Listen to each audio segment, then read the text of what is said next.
Halo Sobat Cuan, jumpa lagi dengan saya di Cerita Saham. Saya ucapkan selamat pagi, selamat siang, selamat malam dimanapun Sobat Cuan menonton video ini. Pada video kali ini saya akan cerita saham IPO UNTD yang akan listing dalam waktu dekat ini. Ada 7 hal yang akan saya bahas mengenai UNTD. Yang pertama menganalisa latar belakang perusahaan dan tujuan IPO, lalu menganalisa neraca, laba rugi. Pertama dari latar belakang perusahaan, perseroan didirikan pada tahun 12 April 1988 dan sudah lama perseroan ini berdiri. Perseroan merupakan salah satu produsen sepeda dan sepeda motor listrik. Produk sepeda dikelompokkan menjadi 2 tipe, yaitu sepeda dan sepeda listrik. Lalu motor juga dikelompokkan jadi 2 tipe produk, yaitu moped dan motor listrik. Dan merek yang digunakan oleh perseroan yaitu United. Ini merek sebenarnya merek yang umum dan banyak yang dipakai oleh masyarakat. Mungkin salah satu dari Sobat Cuan juga punya dari sepeda United Bike ini. Untuk jumlah produksi dan kapasitas produksi, Sobat Cuan bisa lihat di sini. Sebenarnya ini masih punya banyak ruang perseroan ini untuk menggenjot dari atau memaksimalkan kapasitas produksinya. Dan perseroan jumlah produksinya saja ini hanya ratusan ribu dari 1 juta sepeda yang bisa diproduksi oleh perseroan. Jadi perseroan ini fokusnya cuma untuk paling tidak tuh untuk meningkatkan penjualan perseroan agar bisa memaksimalkan kapasitas produksi yang dimiliki oleh perseroan. Dan ini adalah kategori beberapa sepeda yang dijual oleh perseroan. Di sini ada sepeda road. Nah, di sini dari harga dari yang termurah sampai mahal juga ada. Dan ini untuk sepeda listriknya dan ini untuk harga dari motor listrik perseroan. Dan untuk dealernya dari sepeda, di sini ada 490 dealer, baik itu di Indonesia dan di internasional juga ada, di negara-negara luar. Dan untuk motor listriknya itu baru ada 26 dealer. Dan ini contohnya atau deskripsi lengkap mengenai jaringan distribusi perseroan. Dan ini mapnya atau peta wilayah dealer e-motor dari perseroan.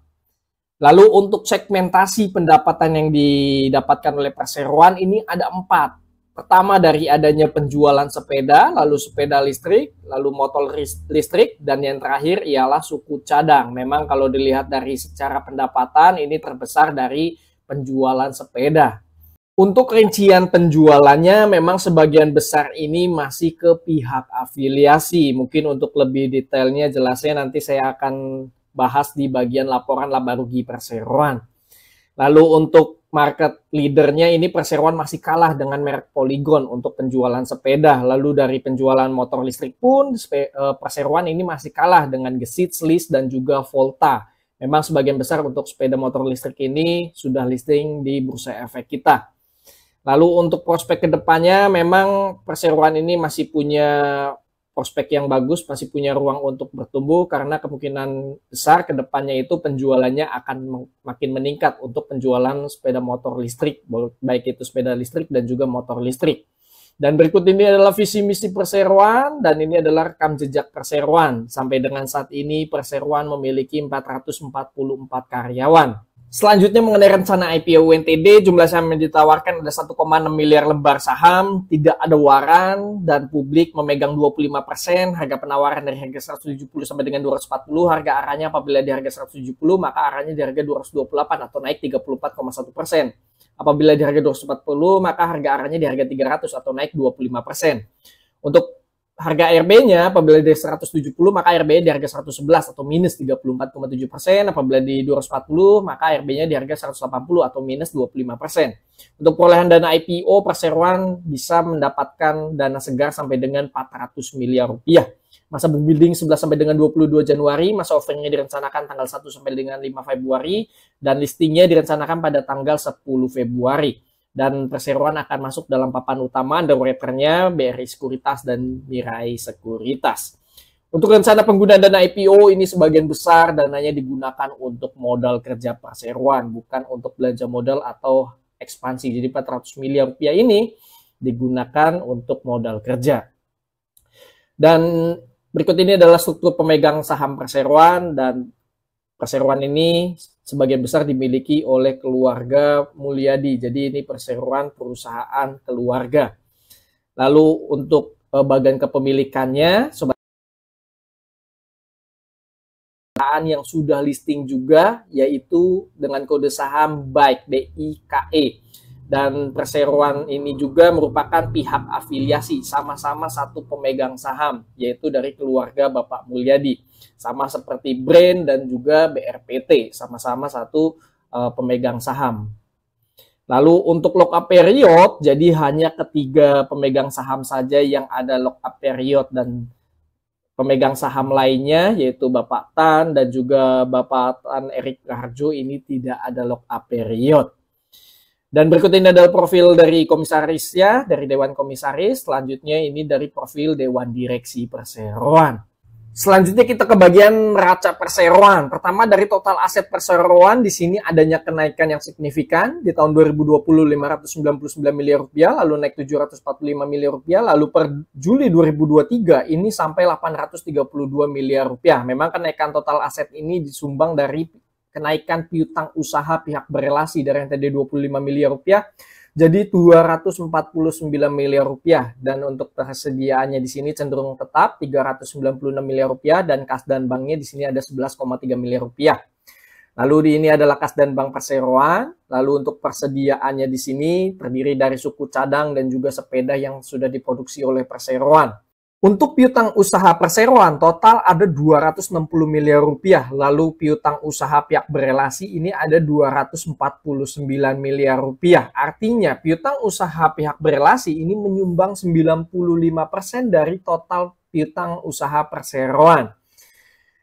Piutang usaha perseroan ini bahkan persentase terhadap jumlah asetnya itu 29,9%.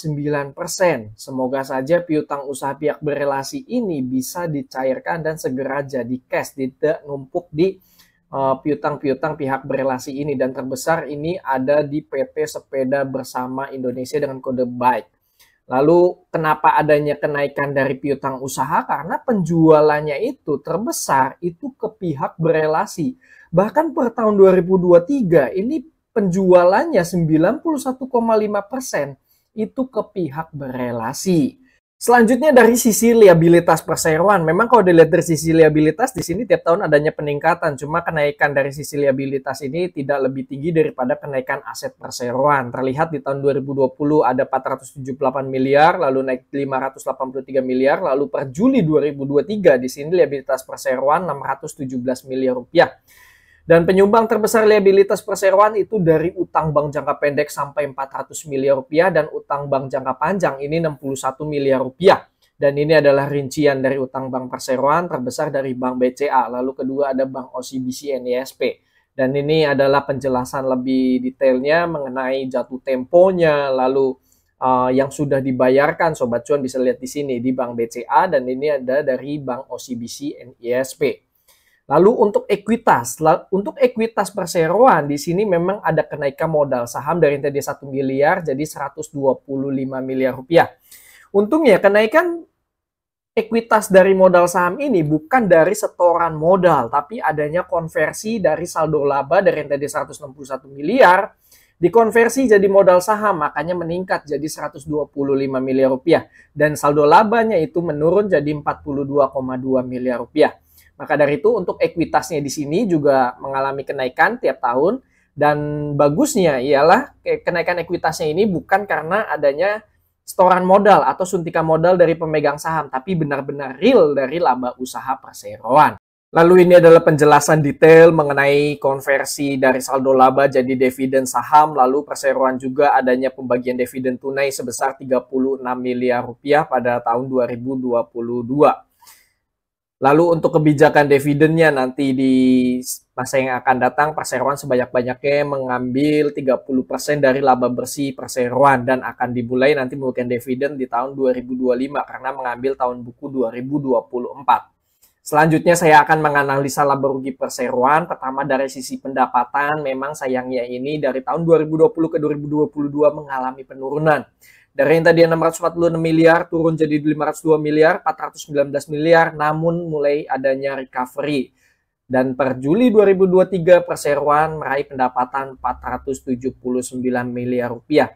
Walaupun sebelumnya yang sudah saya singgung juga bahwa kenaikan ini karena adanya penjualan ke pihak berelasi itu yang meningkat signifikan. Dan Apabila disetahunkan, ini pendapatan perseroan jauh lebih tinggi dibandingkan dengan pendapatan perseroan di tahun 2022, bahkan mengalahkan total pendapatan di tahun 2020. Dan ini yang rincian pendapatan yang didapatkan oleh perseroan terbesar dari penjualan sepeda. Dan untuk penjualannya itu sebagian besar ke pihak berelasi. Sobat cuan bisa lihat di sini 91,5% itu ke pihak berelasi. Ini seperti ibaratnya saya punya usaha rumah makan Padang, tapi yang makan di tempat usaha saya itu adik saya, kakak saya, orang tua saya, keponakan saya. Jadi sebagian besar yang datang itu yang beli ya orang-orang itu aja, orang-orang terdekat gitu, bukan dari pihak luar. Nah, padahal di tahun 2020 pihak berelasi itu hanya menyumbang 17,6%, tapi semenjak mau adanya IPO, pihak berelasi ini menyumbang 91,5%. Hal inilah yang membuat dari laporan laba rugi perseroan itu terlihat meningkat tajam karena dari pihak berelasi ini adanya permintaan atau yang membuat akhirnya pendapatan perseroan itu meningkat tajam karena adanya permintaan atau penjualan ke PT Sepeda Bersama Indonesia sebagai pihak berelasi itu menjual sampai 322 miliar rupiah. Makanya piutang perseroan juga itu meningkat drastis. Semoga saja piutangnya juga itu nanti bisa jadi cash, tidak numpuk di gudang. Lalu untuk rinciannya, Sobat Cuan bisa lihat di sini yang sebelumnya juga sudah saya singgung. Jadi memang kalau untuk ekspornya juga ini termasuk kecil, hanya menyumbang paling tidak sekitar 4% dari total pendapatan perseroan. Artinya kalau ibaratnya tidak ada pihak berelasi, ini sebenarnya penjualan perseroan itu anjlok dalam, beda dibandingkan dengan tahun 2020. Dan ini adalah rincian ekspornya. Untuk beban atau biaya keuangan perseroan ini menghabiskan sampai dengan 37 miliar rupiah untuk membayar bunga bank dan juga administrasi bank. Dan per Juli 2023 perseroan sudah menghabiskan 21,5 miliar rupiah. Hal inilah yang membuat laba usaha juga tergerus karena adanya bunga pinjaman bank sampai dengan 400 miliar rupiah. Lalu untuk laba bersih perseroan, untungnya perseroan ini masih bisa mencetak rasio profit marginnya itu 10 sampai dengan 15%. Terlihat di tahun 2020 sampai dengan 2022 ini relatif stabil. Perseroan masih menjaga laba perseroan itu di 40-an miliar. Dan di Juli 2023, ini apabila disetahunkan itu bisa lebih tinggi dibandingkan dengan full year dari 2020 sampai dengan tahun 2022. Selanjutnya saya akan menganalisa arus kas perseroan. Pertama dari arus kas aktivitas operasi, di sini mulai terlihat di tahun 2021 dikarenakan piutang yang sudah mulai membesar, maka dari itu dari aktivitas operasi juga mulai minus 134 miliar rupiah. Dan per Juli 2023 di sini perseroan sudah mulai membukukan keuntungan dari aktivitas operasi perseroan. Paling tidak hal ini disebabkan juga karena menurun tajamnya pembayaran kepada karyawan dari yang tadinya sekitar 60 miliar jadi 28 miliar. Hal ini juga tercermin dari jumlah karyawan yang menurun dari tahun 2021 sampai dengan Juli 2023. Hal inilah yang membuat adanya efisiensi di perusahaan. Lalu untuk di bagian aktivitas investasi memang saat ini perseroan tidak lagi butuh untuk belanja modal karena memang dari kapasitas produksi juga masih ada ruang untuk bisa menggenjot dari produksi perseroan. Memang yang perlu difokuskan sekarang ini dari sisi penjualannya agar bisa memaksimalkan dari kapasitas produksi perseroan. Lalu dari aktivitas pendanaan seperti yang sudah saya singgung sebelumnya, memang perusahaan ini masih sering banyak adanya keluar masuk utang bank. Jadi saat ini perseroan masih butuh banget sokongan utang bank untuk membiayai kebutuhan dari modal kerja perseroan. Sehingga adanya kenaikan neto kas di bank sebesar 11,1 miliar dikarenakan adanya uang masuk dari aktivitas operasi 30 miliar, lalu digunakan untuk investasi 6,4 miliar, dari aktivitas pendanaan juga ada uang keluar 12 miliar, maka ada kenaikan 11,1 miliar. Dan untuk pada awal periode itu ada 185 juta, maka untuk kas dan bank akhir periode per Juli 2023 ini ada 11,3 miliar rupiah. Selanjutnya mengenai valuasi perseroan. Untuk valuasi ini saya ambil laporan keuangan 2023 disetahunkan, lalu harga saham 170 sampai dengan 240. Total saham beredar ada 6,6 miliar lembar saham. Pendapatannya 822 miliar rupiah, ini saya setahunkan juga dengan laba bersihnya yaitu 78 miliar rupiah. Untuk total asetnya ada 832 miliar rupiah, liabilitas 617 miliar rupiah, ekuitasnya ini saya sudah tambahkan dengan perolehan dana IPO. Apabila di 170 maka ekuitasnya 498 miliar rupiah, apabila di 240 itu maka 615 miliar rupiah. Market cap dari total saham beredar dikalikan dengan harga saham, maka market cap-nya 1,1 triliun, apabila di 240 1,6 triliun. Book value perbandingan antara ekuitas dengan total saham beredar, maka book value 74,7, apabila di 240 book value-nya 92,2. PBVR perbandingan antara harga saham dengan book value, maka PBVR yang ditawarkan itu 2,2 kali, apabila di 240 itu 2,6 kali. Lalu EPS perbandingan antara laba bersih dengan total saham beredar, maka EPS-nya 11,8. Lalu apabila di harga 170 PER-nya dari harga saham dengan EPS, maka PER-nya 14,4 kali. Apabila di 2,3 kali. ROE perbandingan antara laba bersih dengan ekuitas 498 miliar dapat membukukan laba bersih 78 miliar, maka ROE-nya 15%. Lalu NPM melihat rasio profit marginnya dari pendapatan 822 miliar dapat membukukan laba bersih 78 miliar, maka rasio profit marginnya sebesar 9,5%. Untuk DER melihat dari rasio total liabilitas dibandingkan dengan ekuitasnya. Perseroan memiliki ekuitas 498 miliar, namun liabilitasnya 617 miliar, maka DER-nya 123%. Apabila di 240, maka DER-nya 100%. Selanjutnya mengenai underwriter. Pertama dari Mirai Asset Sekuritas dengan kode broker YP. Memang di tahun 2023 ini ada 6 emiten yang dikawal oleh YP di sini, dan yang mengecewakan sebenarnya hanya akselerasi. Selain daripada akselerasi, ini semuanya pada naik, baik itu opening maupun closing. Jadi win rate openingnya itu 100% naik, dan pada saat closing juga 100% naik untuk papan pengembangan dan juga utama. Lalu bagaimana dengan OD atau BRI Sekuritas? Untuk OD di sini di tahun 2024 sebenarnya udah ada emiten yang dibawakan oleh OD, yaitu MSJA. Untuk MSJA sendiri di sini openingnya naik 20% dan closingnya juga masih naik 15,3%. Untuk secara win rate pada saat opening itu 100% naik, dan pada saat closing juga 100% itu masih naik gitu. Jadi semuanya itu tidak mengecewakan, baik itu YP maupun OD. Di sini saya juga membandingkan beberapa kompetitor yang sudah listing juga, baik itu sepeda maupun sepeda listrik ataupun motor listrik. Di sini ada Bikes, List, NFCX, dan juga UNTD. Selanjutnya atau yang terakhir yaitu kesimpulan. Nah, sebelum saya memasuki ke pembahasan kesimpulan, saya mau menginformasikan kepada Sobat Cuan bahwasannya kami dari Cerita Saham sedang mengadakan giveaway senilai 2 juta rupiah yang akan saya bagikan ke grup WA dan grup Instagram. Nah, Sobat Cuan bisa follow di Instagram dan juga bisa gabung di grup WA, semuanya gratis. Untuk tata caranya bisa baca di kolom deskripsi. Oke, selanjutnya kita ke bagian kesimpulan. Kesimpulan rencana IPO, UNTD secara bisnis masih punya ruang bertumbuh. Hal ini dibuktikan dengan masih banyak tersedianya kapasitas produksi perseroan, sehingga perseroan masih punya ruang untuk mengejar jumlah produksi agar penjualan produk bisa meningkat. UNTD secara penggunaan dana IPO termasuk wajar karena sebagian besar dana IPO digunakan untuk modal kerja. Mungkin akan lebih baik bisa digunakan untuk melunasi beberapa utang bank agar bisa memperkuat likuiditas dan juga mengurangi beban keuangan yang dapat menggerus laba usaha perseroan. Jumlah saham ditawarkan untuk publik termasuk wajar, yaitu 16 juta lot. Terlebih tidak ada waran sehingga tidak ada kompensasi cuan dari waran yang dapat mengakibatkan penurunan dari saham. Sayangnya tidak semua pemegang saham ada lock up period. UNTD akan masuk dalam papan utama, dan untuk ringkasan prospektus saya kasih nilai 7/10. Kesimpulan laporan keuangan UNTD. UNTD memiliki laporan keuangan neraca yang sehat seiring dengan meningkatnya ekuitas perseroan. Ekuitas yang meningkat juga bukan dari adanya setoran modal, melainkan memang adanya kenaikan laba usaha. Namun perseroan perlu fokus untuk melunasi sokongan utang bank terhadap modal kerjanya karena nilai DER-nya terlalu besar apabila tidak adanya dana IPO. Dengan adanya rencana IPO sampai 400 miliar rupiah diharapkan UNTD dapat memperkuat neraca perseroan.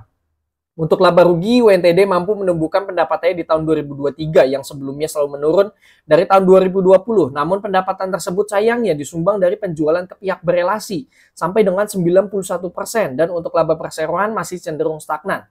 Dengan ada rencana IPO yang dilakukan, diharapkan UNTD dapat meningkatkan lagi penjualan ke pihak non berelasi dan laba yang dihasilkan di periode selanjutnya. Untuk laporan arus kas masih terlihat sehat, walaupun sebelumnya memang perseroan memiliki kas yang terbatas dikarenakan besarnya piutang yang dihasilkan perseroan kepada pihak berelasi.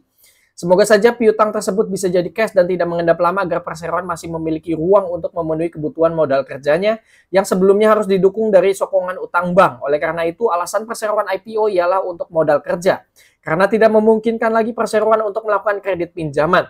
Perseroan juga sudah terlihat tidak perlu melakukan belanja modal dikarenakan masih banyak kapasitas produksi yang belum terpakai, sehingga saat ini perseroan perlu fokus melakukan penjualan agar kapasitas produksi bisa maksimal. Dengan adanya IPO sampai 400 miliar rupiah sehingga dapat memperkuat likuiditas perseroan. Untuk laporan keuangan saya kasih nilai 6,5/10. Untuk valuasi PBV yang ditawarkan termasuk wajar untuk saham IPO sebesar 2,2 kali dan valuasi PR termasuk murah sebesar 14 kali. Dengan ada rencana IPO dan ekspansi dilakukan, diharapkan UNTD dapat meningkatkan lagi ekuitas, pendapatan, dan laba bersihnya sehingga dapat menurunkan lagi nilai valuasi perseroan. Market cap UNTD tergolong wajar, yaitu 1,1 triliun dibandingkan dengan ekuitas perseroan hanya 419 miliar rupiah. Untuk valuasi saya kasih nilai 8/10. Untuk underwriter, UNTD menunjuk PT BRI Sekuritas dengan kode broker OD dan Mirai Sekuritas dengan kode broker YP sebagai underwriter. Secara historikal, IPO yang dibawakan oleh OD dan YP sangat bervariatif saat opening market di hari pertama. Akan tetapi, berdasarkan historikal saham-saham terakhir yang dibawakan di tahun 2023, saat opening harganya tidak pernah turun, baik itu opening maupun closing. Hal inilah yang bisa jadi stimulus positif untuk UNTD, apakah rekornya masih bertahan untuk selalu hijau atau tidak. Untuk ringkasan underwriter, saya kasih nilai 9,5/10. Kesimpulan akhir, saya secara pribadi cenderung ikut IPO ini. Untuk lebih jelasnya nanti ikut atau tidak bisa follow Instagram kami, grup WA. Bagaimana nih Sobat Cuan, mau ikut IPO UNTD ini atau tidak? Bisa isi di chat kolom komentar. Disclaimer on, video yang berisikan data dan atau informasi yang tersedia hanya sebagai bahan referensi dan edukasi, bukan sebagai ajakan. Keputusan bertransaksi, beli, jual, ataupun skip mengacu pada rekomendasi saham dan isi video ini sepenuhnya merupakan tanggung jawab Sobat Cuan. Terima kasih bagi Sobat Cuan yang sudah mengikuti cerita saham IPO UNTD dari awal sampai dengan akhir. Semoga video yang disampaikan bermanfaat bagi Sobat Cuan dan bisa jadikan bahan pertimbangan untuk ikut IPO ini atau tidak. Sampai jumpa pada cerita saham selanjutnya. Happy trading, happy investing, happy IPO. See you semua. Bye-bye.